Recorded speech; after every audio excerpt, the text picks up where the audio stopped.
Pajar kok Nyai mboten perlu alit tenggali. Menika sampun tebih saking Baratwaja sak menika ngaso langgung rumiyin ketang namung sekedap. Rahayunipun wonten panjenengan Ger. Nggih. Upami panjenengan boten rawuh paring pitulungan dumateng kula lajeng menapa ingkang badhe kedadosan kula piyambak boten mangertos. kula sagete namung matur nuwun nggih Nggih. panjenengan sampun mitulungi Ora ngira to nek putat selawe bakal dadi geger kaya ngene iki. lah nggih kok dadi malah ming perkara Mula-mula ya anakmu kok.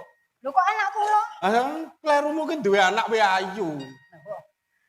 kok terus diklerokke le duwe anak ayu Mula aku rak kandha to duwe anak ayu kuwi nek bejo bisa gawe kuncarane jenenge wong tuwa nek cilaka ya sing ngene iki. lah nggih malah dadi gedarang-darang kaya ngoten nggih Bapak Resi Nggih kula Nyai Begawan mboten perlu sami regejegan sami padudon. Sak menika sampun wilujeng. Saking cengkermanipun tiang-tiang Baratwaja. kula piyambak boten mangertos nggih menawi rawuhipun punggawa saking barat menika badhe damel lelampan kenyaten menika nggih. Menawi menika mujudaken pacoben tumrap tiang-tiang putat selawi. Nggih, nggih. Srana menika kula saged Bapak, caos bekti. Loh, nak kowe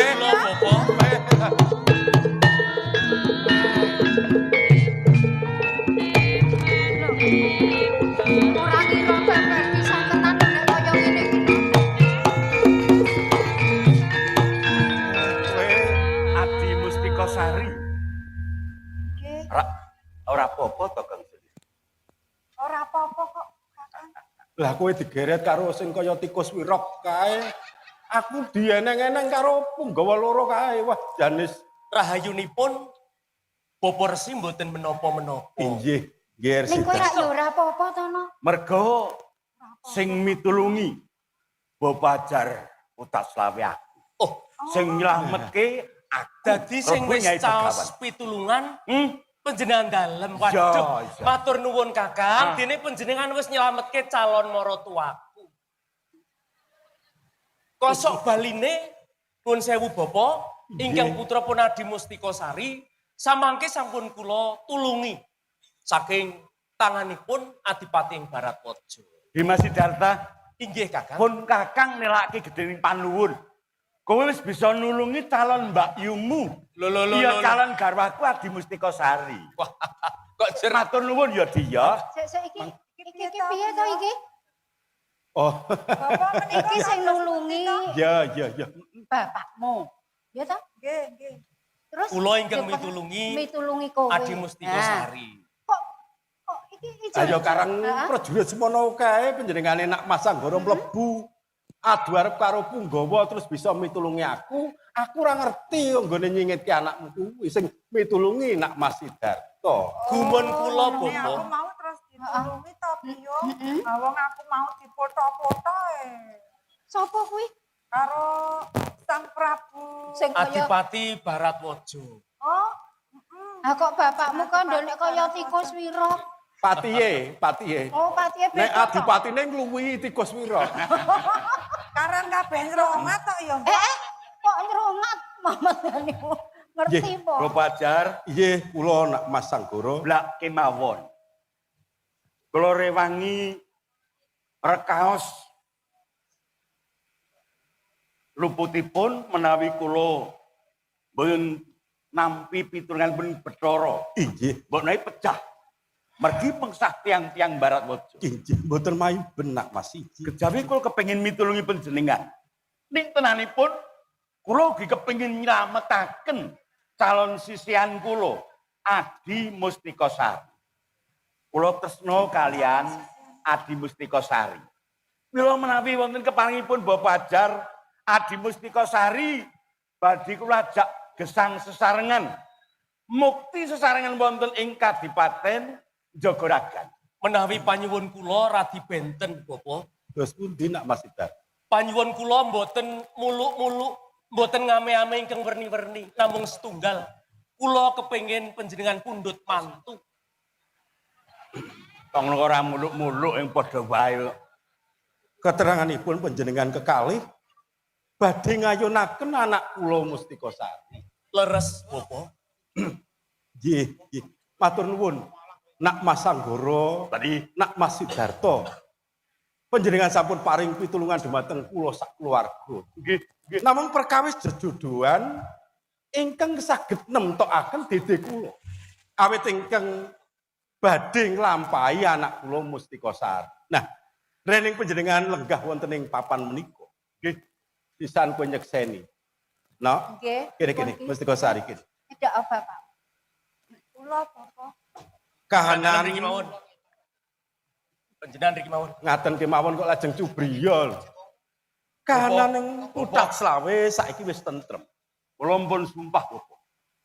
Kula pun sumpah. Trima ora urip, trima tumekaning pati, nek kula ora kelakon duwe bojo Adi Mustika Sari. Oh, Nggih, ben mati mawon ngoten. Lah wong sepoto kok nyemelangi. Lha kuwi mergo tresnaku karo Adi Mustika Sari kok. Nggih. Paido. nggih. Kula yen mboten siyos kalian Adi Mustika Sari, trimah mboten ngertos padanging jagat. Nak, kowe wis krungu dhewe kaya ngono. Prasetyane Nak Mas Sanggara lan Nak Mas Sidarto. Senadyan kowe mbiyen saben dina srawungmu karo piyai sakloro niki ning saiki panjenengane iki wis jumeneng bupati ana ing Jagaraga, Nak Mas Sidarto calon bupati ana ing Maospati. Lagi calon. Perkara jejodohan aku ora bisa nemtokake pamilih. Nah saiki kowe tentreming pertapan Putat Slawe gumantung kowe. Kowe arep milih Calon. ngladeni Nak Mas Sidarto apa Nak Mas Sanggara, kowe pemenang ning tanganmu. Bapak, Ya, piye? kula Sing wis resmi aku, adipati resmi. Iki Sing calon. tok tari atimu. Juru Nggih, nggih, bedane kula niku nggih nopo? ngertos. Cetha to. Piye? kula Aja manut sapa-sapa. Manuta karo atimu. Atimu mongko neng kene. Lagi sampean niku sakniki ndelok omong napa pripun? Kula niku lagi nari anak kula. Ati ten riki, kene anake mung manuk. Wis, sing bisa gawe tentremku, tentreming keluarga mung kowe. Saiki kowe matur. ning kula bingung Bapak. Kula dereng saged matur nggih Ning- Bapak. Nak, Mustika Sari. Mustika Sari. Oh, ngeten iki to.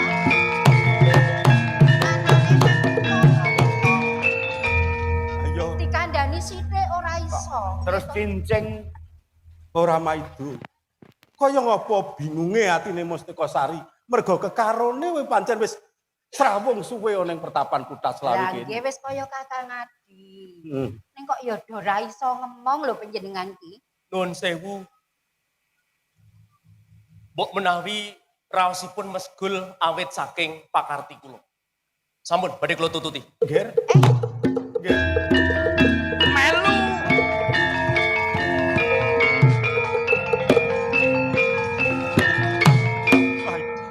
Perkara siji rampung tuwuh perkara liyane.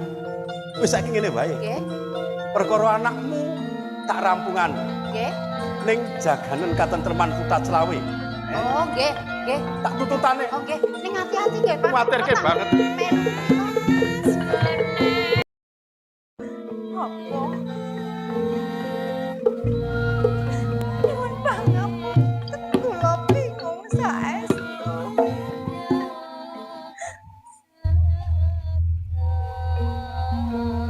Kula boten saged nemtokaken pilihan kula.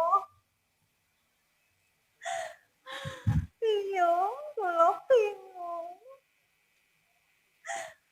Menika wonderaning perkawis kula. Menawi kula boten wonten ing jagat raya menika, tentu boten wonten perkawis ingkang kados ngaten. Mila kula badhe nyanyut tumuh Bapa.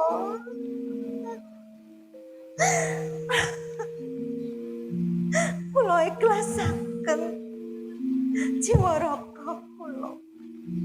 Sauger potat selawe saged ayem tentrem.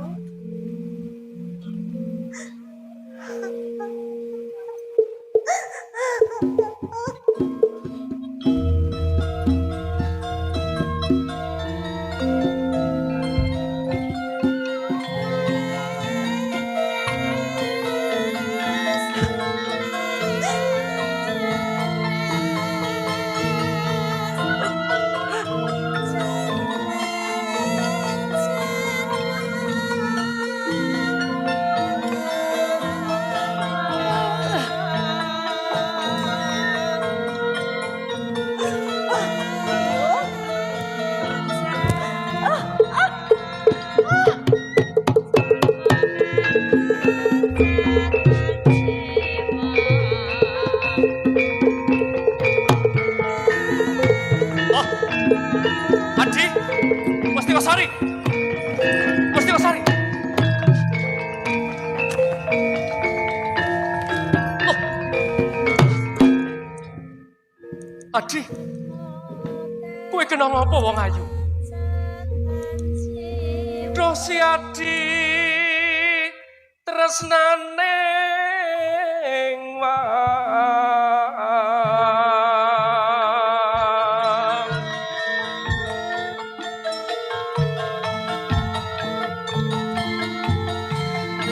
kowe banjur sangga runggi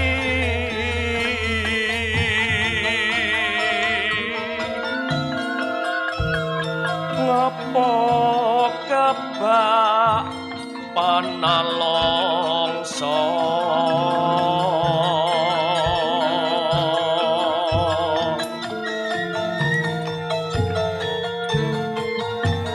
dadya ana ngajroning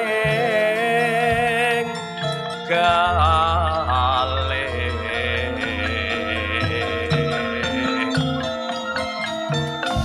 duh Gusti semanten pidana ingkang paduka paringaken dhateng kula duh aduh yayi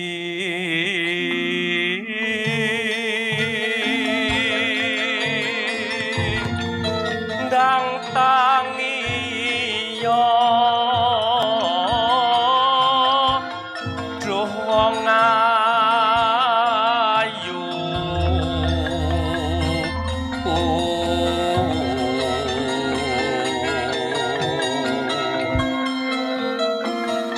becik ayu satata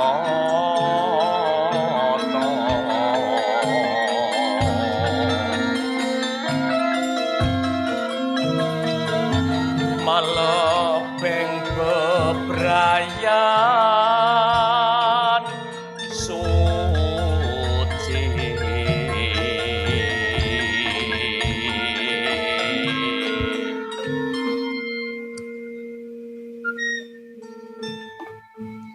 duh dewa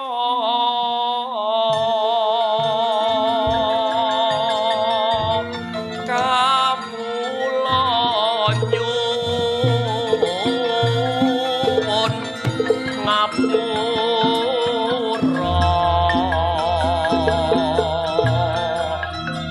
Mustikosari kowe aja mati wong ayu. Kowe mesem wong ayu. Oh.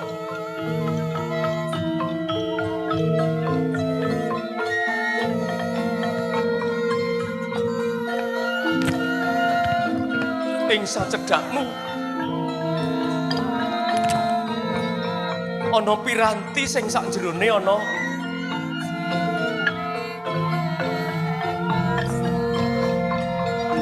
apa iki pancen daru beksi? Apa iki pancen racun? Mustikosari, aku tresno marang kowe wong ayu. Yen pancen sedamu mergo racun iki kanggo nelakke yen tresnaku tulus lahir tekaning batin. Karepen aku yo bakal ngombe racun iki.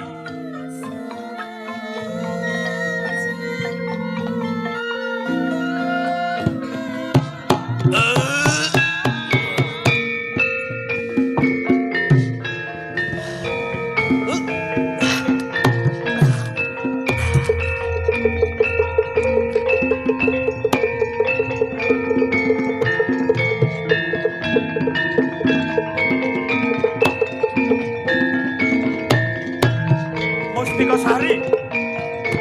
Mustikosari. Mustikosari. Mustikosari. Waduh, Pak.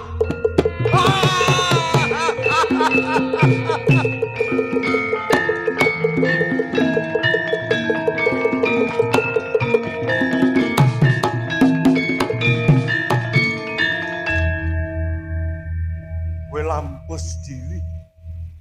Kowe nglalu. Kowe tumekaning pati hati Mustikosari. Loh. Iki Sidarta modar yo sikile. Mustikosari. Bopo ajar. Adi Mustikosari. Lampus diri. Nglalu saking getulipun sajaipun adi kula Sidarta ugi tumut pejah. Wah, Ngantos mboten saged kumecap. getun geduwung kula bapa. Anak kula Mustikosari nak Mas Sidarta. Dados banten ingkang kados katno. Sing luput bapak no. Kowe ngiklaske patimu mergo atimu bingung. Ribet nggonmu bakal nemtokake pamilih. Mustikosari, aku njaluk pangapura wong ayu. Mergo kowe diganggu terus karo Sidarta.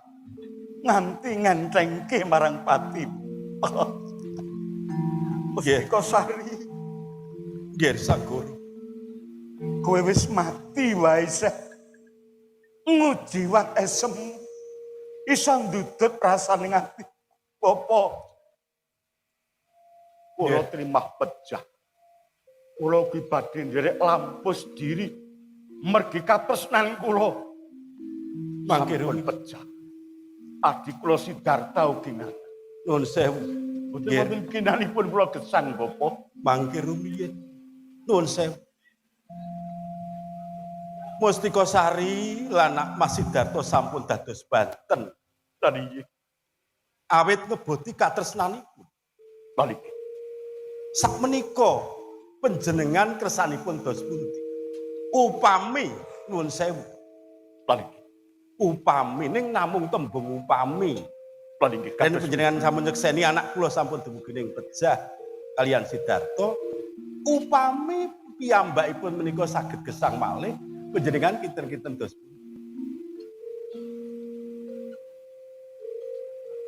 Menawa nggih badhe kelampahan tiyang yang sampun pejah badhe gesang malih Bapak ajar. Kula piyambak mboten saged nemtokaken namung atur kula namung upami kok nggih.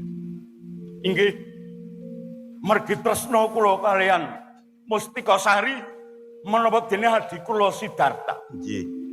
Menawi piyambakipun saged gesang malih. Iya. Badhe kula ikhlasaken. Oh, Kajengipun sami pepasi. ngaten. Tegesipun panjenengan sampun legowo. Nggih. Upami ning nuwun sewu upami saged gesang malih panjenengan sampun legowo kekalipun sami bebraya. Ikhlas. Oh, Nanging kula ora percaya mergi piyambakipun sampun ngendhat kali murda. nggih. Piyambakipun cetha sampun pejah. Kekalih-kalih pun sampun pejah. Pun balik kelampah piyambakipun gesang malih Jagat saisinipun nyekseni lunggir, pengandika panjenengan sampun kawiyos legawa ngiklasaken upami piyambakipun saged gesang. Maaf. Iya, iya. Legawa, demi Allah, kula ikhlasaken. No, Mustika Sari. Turu kok sak nggon-nggon ayo tangi. Nggih. Sidarto, kula aturi wungu nggih.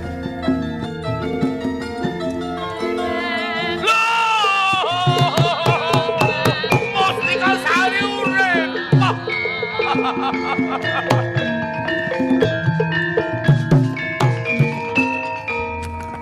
Loh, Kakang, panjenengan nggih melu meninggal dunia. Meninggal dunia matamu. Kula menika Aku sampun isih nganyut urip. tuwuh. Kula menika sampun nganyut tuwuh. Aku isih urip sing mati ki kowe kuwi. Mayit kowe. No, Mustika Sari nggih Sidarto. Kula Nuwun bopo. sewu. Kula mangertos anak kula Mustika Sari amargi bingung manahipun lajeng trimah nglalu ngombe racun ingkang kula damel. Ya Allah, jadi Ngombe racun panjenengan ugi mekaten. Kula rak Kit. Piye? mau rak pun mati to. Ya. Ning Gusti Kang Maha Agung isih paring kanugrahan kowe isih bisa urip. Kula wau nggih mati. Nggih. Tujune urung dihisap. Awit nuwun sewu. Ning mboten wonten ginanipun Bapak. gesang malih kok. Nuwun Bagus. sewu. Adi Mustika Sari, Nggih. Sidarta, pejah, mergi ngombe racun. Inggih. Awit racun menika damelan kula, pramila kula ingkang saged nawaraken pangaribawaning racun menika. Menawi Mary, monggo pun gedhog-gedhog ngaten tasih medal. Das pundi? Jagat sampun nekseni lho nggih. Kula mboten terima. Lajeng Mergi Adi Mustika Sari gesang malih. oh, Kula jabel janji kula. Kula kudu kelakon dadi bojone Mustika Sari. lajeng kersanipun Seranane Sidarta pejah mergi ngombe racun. Peparingipun bebajar. nggih Nelaken tresnanipun ngelian Adi Mustika Sari. leres nggih. Sakniki kula nyuwun racune. Hmm. Kula mbene kula kepengin buktekne kula pirsa kalih Adi Mustika Sari, Bapak. Menawi racunipun tasih. Tasih kathah kula damel kathah. Sakmenika kula Nggih. nyuwun Badhe pun unjuk. Badhe kula unjuk. Unjuk mboten menapa-menapa. Pundhut Ning tapi- menawi panjenengan ngunjuk racun inggih pejah saestu. kula pejah mergi labuh tresna. Kula antep. Kula pejah mesti balitipun uripaken kalian panjenengan. Oh, nuwun sewu. Mergi panjenengan bapak guru kula, calon marang sepuh kula. Nggih. Kula ngombe racun tumekaning pati, panjenengan sadani waluya. Nah, menika perkawisipun. Nggih. Penawaripun menika sampun habis sama sekali. Walah, ya Allah. Sampun telas to. Dados sampun Lah, telas penawaripun. Gusti. Penawaripun sampun telas. Upami kakang- menawi racunipun tasih menawi badhe ngunjuk sak menika. Kepol mboten. Kon tak trimo ora. Nggih bojo Mustika Sari mboten apa-apa nek ngoten. Makal. Lho.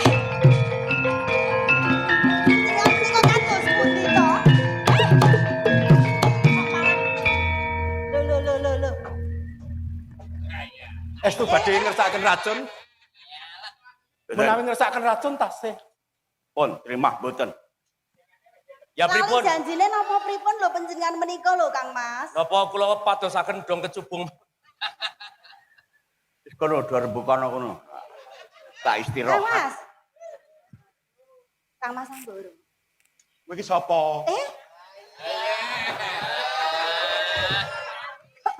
Menika sinten Kok lali lho. Lali apa tepung kowe ora kok Nuwun sewu. ngayal. Kepareng badhe wicanten kalian Monggo, menika perkawis Kakang panjenengan. Sidarto. Kono omah-omah karo Mustika Sari ra Wonten masalah. ingkang madosi. Wonten ingkang madosi. Kakang pun presani rumiyin to. Sapa? Apa wis cetha goleki panjenengan dalem kok dadak mundhut presa sapa? Lumrah to. Pun karohaken rumiyin. Ora lumrah. Nek Sanggara kuwi priya kang bagus, Yo, pideksa, mboten ngaten menika. atine resik, Mboten ngaten. ora seneng dolanan marang cah wadon. Nggih. Ning nun sewu, menawi kemutan menika lare pundi to? Ambo. Takonono aku. Mosok ya lali Kang Seliro menika. Kudu mukrime mah aku temen. Mboten sah semuci suci to. Pun dipirsani rumiyin. Nah, niku. Mbok monggo pun caket rumiyin. Pun sawang. Ketinggalipun sampun wanuh sanget kalian panjenengan kok nggih. Punten Panjenengan dados menika sewu, sinten? Bapak. Kula menika Dewi Indrawati. Indrawati. Inggih, rayinipun Kang Mas Adipati Indrawati saking Baratwaja. Oh. Pakang kowe kaya guwa pemradine ora. Lajeng dumugi wonten ing pertapan menika ngupadi sinten? Menika kula madosi Kang Mas Anggara menika. Sampun tepang to. Sampun. Lah menika sampun nate janji dhateng kula menawi kula menika badhe pun pundhut garwa. Jebul ngaten to. Iki. Mila panjenenganipun jejering adipati dadi wis ninggal kono ninggal kene mbok menawa wis padatan ya ngono kuwi. Oh, dados ngaten niki ta. Ninggal kono ninggal kene ngaten menika napa Kang Mas? Demi Allah gek ro kowe pisan kae. Lah, ra tenan.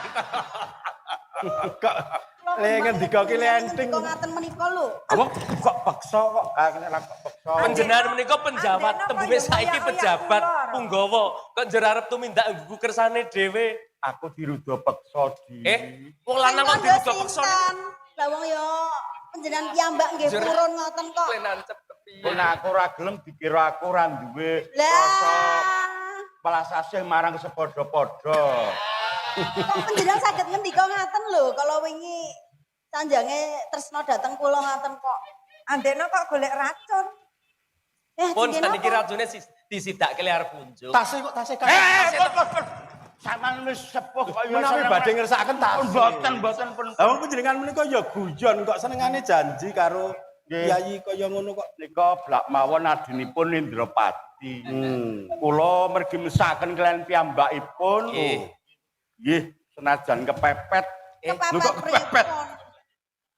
Kok tembungipun kepepet? Sampun, panjenengan kala wau sampun janji dipun sekseni jagat sak isinipun lho. Nggih, Terus pundi? Dumateng wanita menika. pun kalenganane niku gak ora apa-apa neh.